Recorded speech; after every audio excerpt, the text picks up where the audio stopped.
ಎಲ್ಲರಿಗೂ ನಮಸ್ಕಾರ. ಎಲ್ಲರೂ ಹೇಗಿದ್ದೀರಾ? ಎಲ್ಲರೂ ಚೆನ್ನಾಗಿದ್ದೀರಾ ಎಂದು ತಿಳಿದಿದ್ದೇನೆ.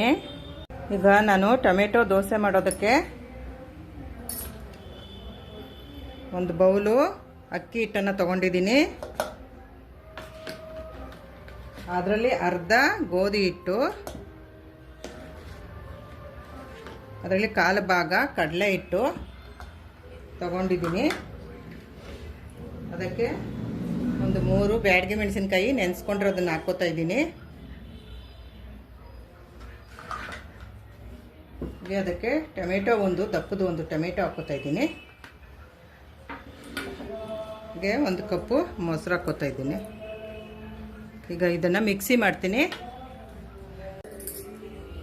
ಈಗ ದೋಸೆಗೆ ಮಿಕ್ಸಿ ಮಾಡ್ಕೊಂಡು ಬಂದಿದ್ದೀನಿ. ಈಗ ಇದನ್ನು ಬೌಲ್ಗೆ ಹಾಕೋತೀನಿ. ಈ ಥರ ನುಣ್ಣಗ ಆಗಿರಬೇಕಿದು.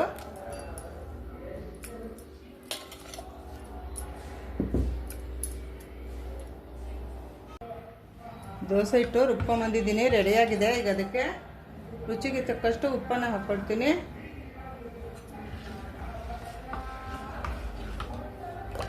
ಟೊಮೆಟೊ ದೋಸೆಗೆ ಕಡಲೆ ಬೀಜದ ಚಟ್ನಿ ಮಾಡ್ಕೊಳ್ತಾ ಇದ್ದೀನಿ. ಅದಕ್ಕೆ ಒಂದು ಬೌಲು ಕಡಲೆ ಬೀಜ ಹಾಕ್ಕೊಂಡಿದ್ದೀನಿ.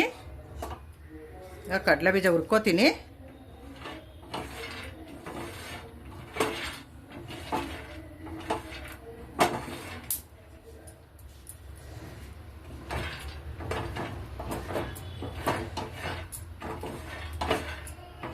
ಕೈಗೆ ಆಡಿಸ್ತಾನೆ ಇರಬೇಕು ಕಡಲೆ ಬೀಜದ ಚಟ್ನಿಗೆ.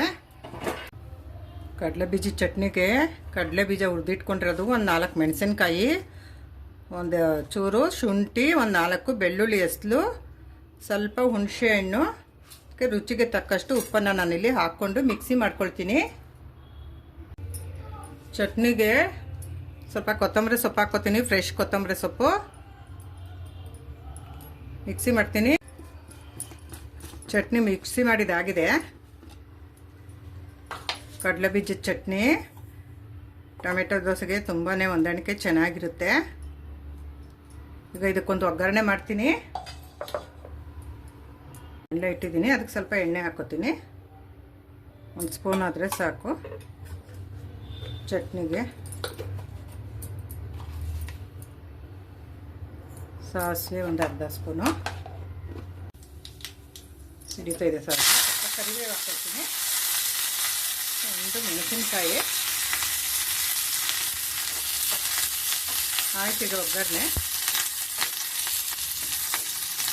ಸ್ಟವ್ ಆಫ್ ಮಾಡ್ಕೊಳ್ತೀನಿ.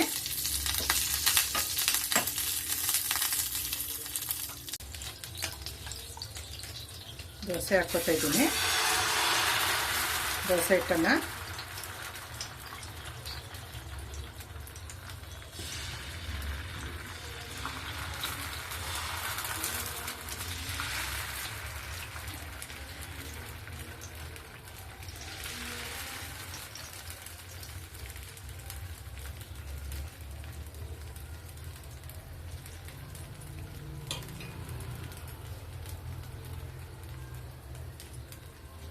ಒಂದು ಸ್ವಲ್ಪ ತುಪ್ಪ ಹಾಕ್ಕೊಳ್ತೀನಿ.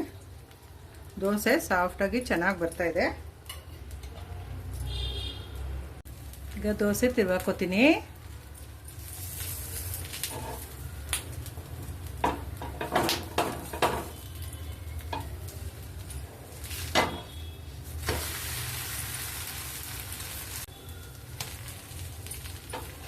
ದೋಸೆ ನೋಡಿ ಸೂಪರಾಗಿ ಬಂದಿದೆ. ದೋಸೆ ನೋಡಿ, ಟೊಮೆಟೊ ಹಣ್ಣಿನ ದೋಸೆ ಮತ್ತು ಕಡಲೆ ಬೀಜದ ಚಟ್ನಿ ಕಾಂಬಿನೇಷನ್ ತುಂಬಾ ಸೂಪರ್ ಆಗಿರುತ್ತೆ. ಈ ಥರ ದೋಸೆ ಮಾಡಿ ಹೇಗಿದೆ ಎಂದು ಕಮೆಂಟ್ ಮಾಡಿ ತಿಳಿಸಿ. ಧನ್ಯವಾದಗಳು.